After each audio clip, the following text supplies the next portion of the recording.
देश के 77वें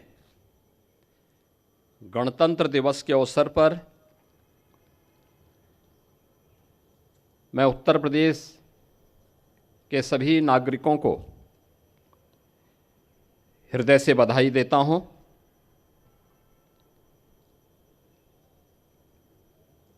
आज ही के दिन 1950 में भारत का संविधान लागू हुआ था।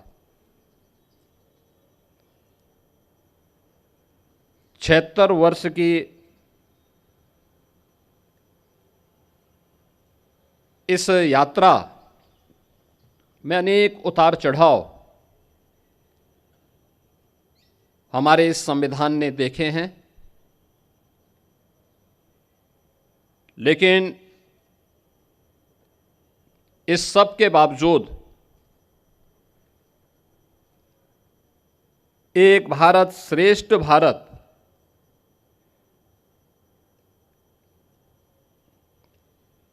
के अपने संकल्पों के अनुरूप उत्तर से दक्षिण तक, पूरब से पश्चिम तक प्रत्येक भारतवासी के गौरव, भारत की एकात्मता और अखंडता के लक्ष्य को आगे बढ़ाते हुए आज हम सब एक नए भारत का दर्शन कर रहे हैं। इसमें हमारे संविधान की एक महत्वपूर्ण भूमिका है। मैं इस अवसर पर राष्ट्रपिता महात्मा गांधी, जिनके नेतृत्व में भारत के स्वाधीनता आंदोलन ने एक नई ऊंचाइयां प्राप्त की, उनकी स्मृतियों को नमन करता हूं।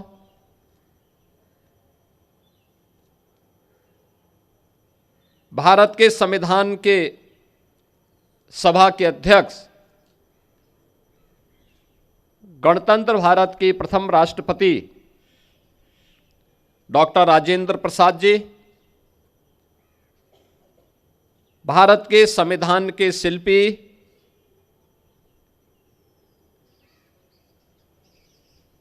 बाबा साहब डॉक्टर भीमराव अंबेडकर, वर्तमान भारत के शिल्पकार लौह पुरुष सरदार वल्लभ भाई पटेल,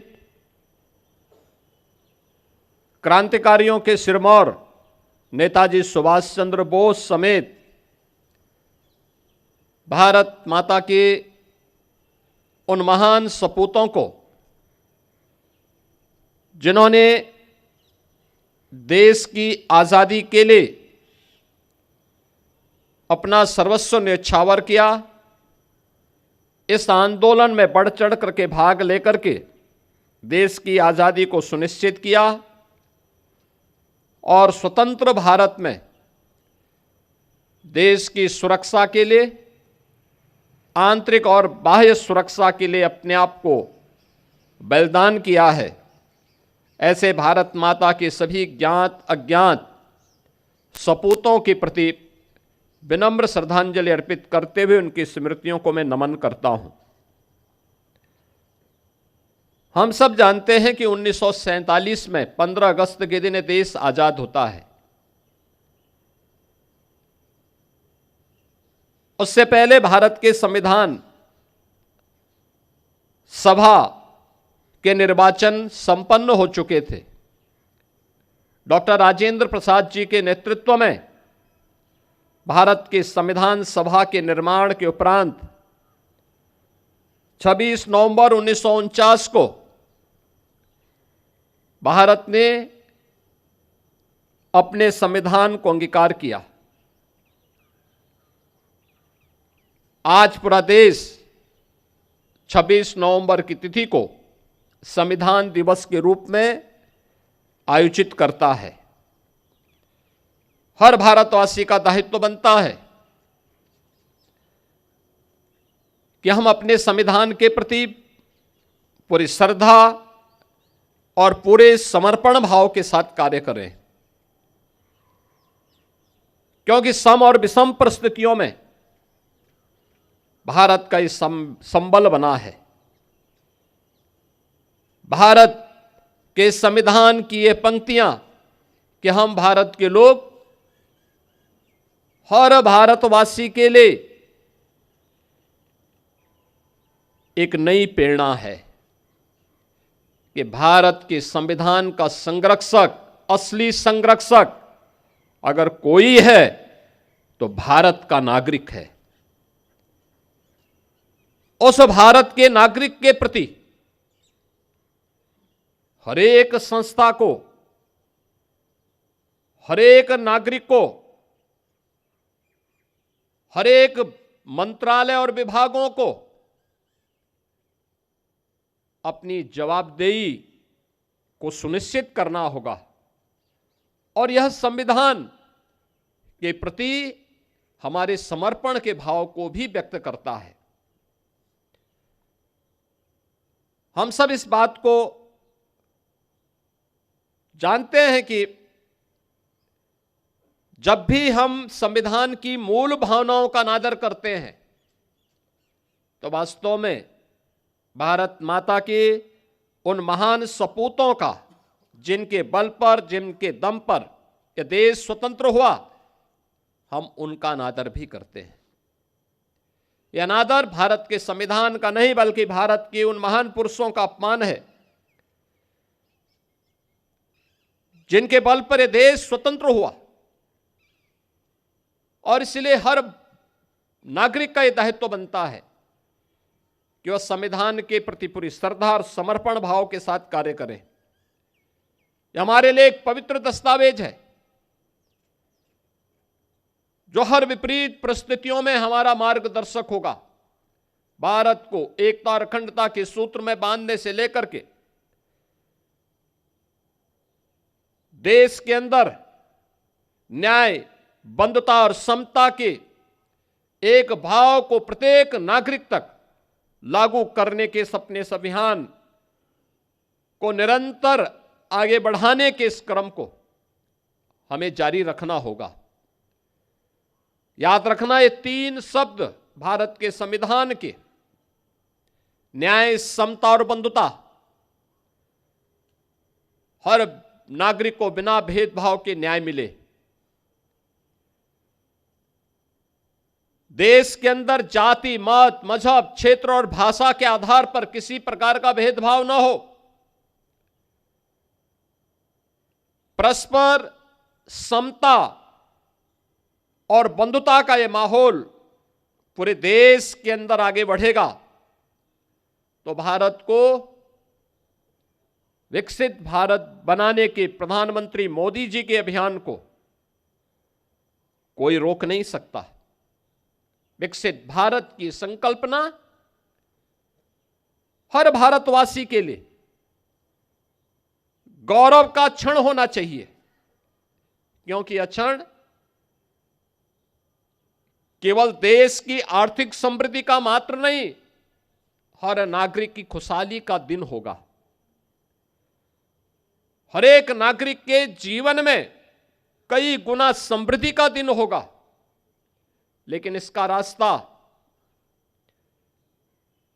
समाज के अंतिम पायदान पर बैठे हुए व्यक्ति से प्रारंभ होता है। हमारे गांवों से, हमारी गलियों से, समाज के अलग अलग क्षेत्रों के अंतिम पायदान पर बैठे हुए उन नागरिकों के माध्यम से यात्रा आगे बढ़नी चाहिए। हर एक स्तर पर आत्मनिर्भरता का यह भाव हमें आगे बढ़ाने के लिए सदैव उसके प्रति, उस भाव के साथ आगे बढ़ना पड़ेगा। याद रखना, भारत के संविधान के शब्द जिनके बारे में प्रधानमंत्री जी बार बार कहते हैं कि इन तीन शब्दों ने भारत के संविधान को दुनिया के सबसे बड़े लोकतंत्र के रूप में भारत को स्थापित करने में सबसे बड़ी भूमिका का निर्वहन किया है। आजादी के पूर्व देश को सामाजिक रूप से तोड़ने के लिए, विभाजित करने के लिए अनेक दुष्चक्र प्रारंभ हुए थे। कुछ लोगों ने क्षेत्र के आधार पर, कुछ लोगों ने भाषाई आधार पर, कुछ लोगों ने जातीय आधार पर देश को विभाजित करने के अनेक षड्यंत्र रचे थे, लेकिन वे सभी षड्यंत्र अधिक दिनों तक टिक नहीं पाए।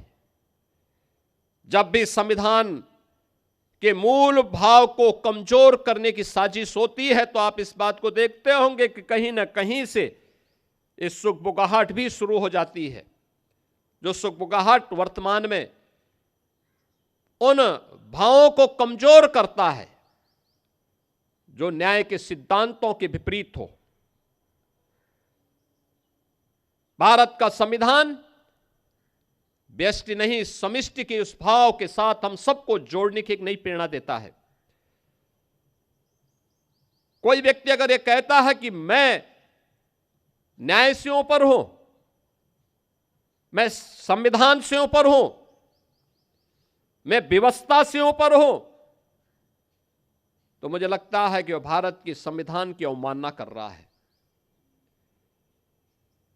अगर कोई व्यक्ति कहता है कि बनाई गई व्यवस्था पर मेरा विश्वास नहीं, जो मैं कहूंगा वही सब कुछ होगा, यह नहीं चल सकता। और आज का यह दिवस हम सबको भारत के इस महान संविधान के प्रति उस समर्पण भाव के साथ आगे बढ़ने, उन संकल्पों को आगे बढ़ाने की एक नई प्रेरणा का दिवस है। हम सब उत्तर प्रदेशवासी भारत के इस संविधान को सम्मान देते हुए उन सभी राष्ट्र नायकों को, जिन राष्ट्र नायकों का एक ही ध्येय था और वह था राष्ट्र प्रथम का भाव, उस राष्ट्र प्रथम भाव का एक दस्तावेज भारत के संविधान के रूप में हम सबके सामने है। और यही वर्तमान के हमारे संकल्पों को, देश के संकल्पों को एक नई ऊंचाइयों तक आगे बढ़ाने में मददगार होगा। मैं आज के इस अवसर पर पूरे प्रदेशवासियों को 77वें गणतंत्र दिवस की एक बार फिर से हृदय से बधाई देते हुए अपनी शुभकामनाएं देता हूं। धन्यवाद। जय हिंद।